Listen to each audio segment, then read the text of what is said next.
Hello you beautiful people! In this video I'll be cooking some shad that I recently caught. If you want to know how fishing for that all went, you should go watch the other video in the description down below. And if you don't want to watch that, perfectly fine, I will bring you up to speed really quick. So, shad are a really tasty whitefish that's part of the herring family. The fish was really popular during colonial times in North America, and it was considered a staple in most regions. And I caught them in the Columbia River after a day trip to the Bonneville Dam. So, let's find out how this little endeavor went and see if this is something that you might want to try. Let's go!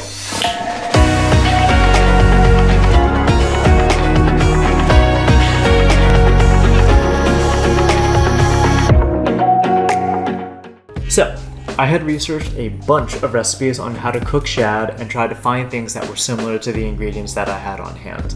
There were probably other recipes that were better that involved filleting the fish and deboning everything ahead of time, but I decided to go with something simple. The recipe that I found was closest to what I could immediately make, and that was a baked shad in a foil package. And with that, I started my cooking show. So if you notice, I'm scaling the fish under running water, and eventually with the entire fish submerged. This is so the scales don't fly everywhere and they get all trapped in the water. In hindsight, I probably should have done this in a cooler outside so that I could just dump the scales and bury them as opposed to having to fish all of the scales out of the sink, but you know, lessons learned. And with our fish nice and descaled, we began the process of gutting the fish and chopping the heads off. I left out this part because it's a little gruesome, and if you want to know how to do this, there are a bunch of other YouTube videos you can go and look at. So while I was prepping the fish, I noticed that they were females and they had egg sacs. Apparently the roe are a delicacy and are highly sought after. I am not a fish roe type of person, but I'm keeping an open mind and trying new experiences, so I'll be prepping them later in this video. So, with the fish cleaned and the heads chopped off, we began prepping our other ingredients.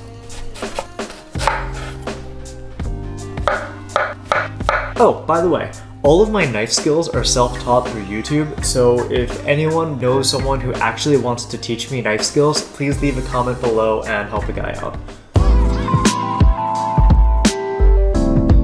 Next, I needed to make a small packet out of aluminum foil. Because we had two fish, I had to double up on the sheets and join them together. I found that you can place the edges of the sheets next to each other and roll them together. Then, you take something like a wine bottle or a rolling pin or something like that, and you roll it over the edges to flatten everything down. This is the best way that I found to make that seal watertight. And now, we started to assemble everything. You throw the fish in the packet and you add your onions and mushrooms, add your olive oil, squeeze your lemon on there, add a little bit of wine, and then add your salt and pepper to taste. Make sure to get the inside of the fish too with your ingredients and the seasonings. Then, you seal up that bad boy and you throw it in a 350-degree oven for about 45 minutes.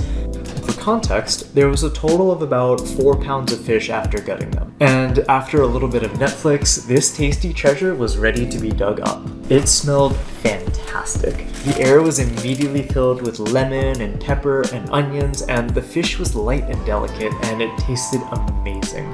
What we quickly found out is that the fish was filled to the brim with bones. The baking cooked the fish well, but it didn't do anything about breaking down the bones, and I felt like I was eating a bone in every other bite and had to be incredibly careful about how I was eating the fish. In hindsight, maybe I shouldn't have been lazy and I should have tried to debone the entire fish beforehand by making fillets, but here we are. So, if I had to do this over again, that's definitely the route that I would take because the fish itself is some of the best fish that I've ever had. It was light in taste, it had a nice flaky texture, and it was super juicy. I would 100% eat shad again, just maybe prepared a different way. Baked shad without bones, 10 for 10. Baked shad with bones, probably closer to 4.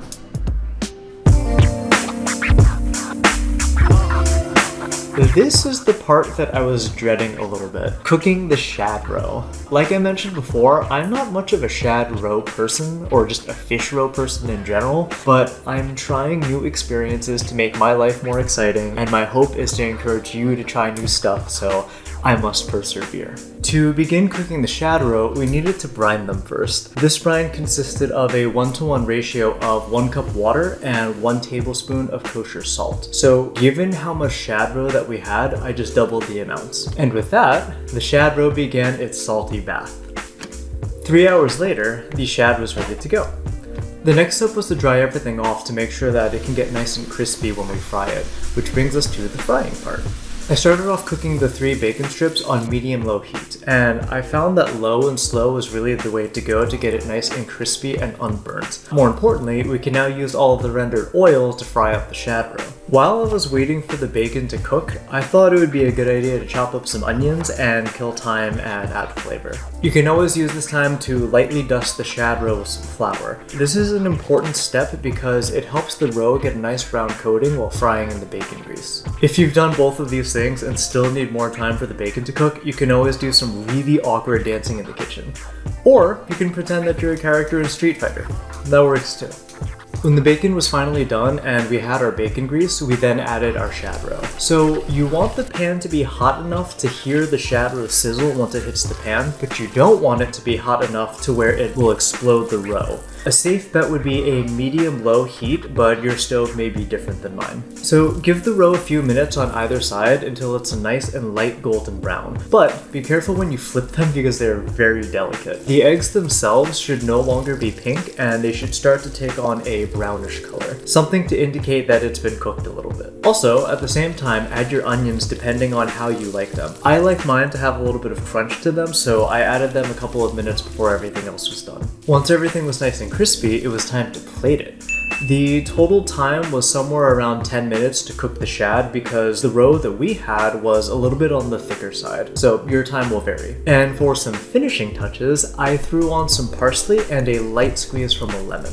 So the initial impressions are that everything was looking good. It looked like some fried up fish in some bacon grease with a squeezed lemon on it, just with, you know, fish eggs instead of fish. Initial impressions were okay. The texture was a bit interesting. So all of the tiny eggs in there made the texture almost like quinoa. I love quinoa, but something about the texture just was not sitting right with me and it was just slightly off-putting. As for the taste, I mentioned that I wasn't a fish roe person and the taste was a little bit fishy to me. My sister was helping me with everything, so I wanted a second opinion. I like the texture. It reminds me of like quinoa or something, I don't know. I'm kind of into it. Actually, you know what? Maybe it's like grits. I think it's kind of like fishy grits. After thinking back on the experience, I think the fishy taste was due to the fact that the shad roe wasn't fresh anymore. So, my mistake, due to life being busy, the shad roe was cooked about 4 days after it was caught, so that can contribute to the fishy taste. So, keeping that in mind, the shad roe part of this experience probably wasn't given a fair shot. Everything about it looked really good, and all of the seasonings that we threw on top of it should have held up. So, if the opportunity to try shad roe again came up, I would give it another go, and I understand that what I had just done had not been the best representation of it. So again, keeping an open mind. And with that final bite out of the way, I concluded my shad fishing adventure. So, let's answer the questions we started the video off with. How was this experience and is this for you? I think the fish was absolutely delicious. The taste is light and delicate and you can season it so many different ways. The only problem that I had with it was the bones. But I think if I had prepared it a different way, like filleting it or putting it in a pressure cooker so that the heat and time dissolves the bones, things might have been a little bit easier to eat. But that being said, I would definitely try shad again. As for the shad roe, you just heard everything I had to say about it. A little fishy for me, but I can take the blame for that one, and I am open to trying it again, having an open mind. So, what do you think? Do you think that this might be for you? Leave a comment down below and tell me about it. I would love to hear your opinions, and if you end up trying, I really want to hear about that experience. Oh, and don't forget that whole like and subscribe thing and all of that jazz. It means a lot to me. But for now, good luck, have fun,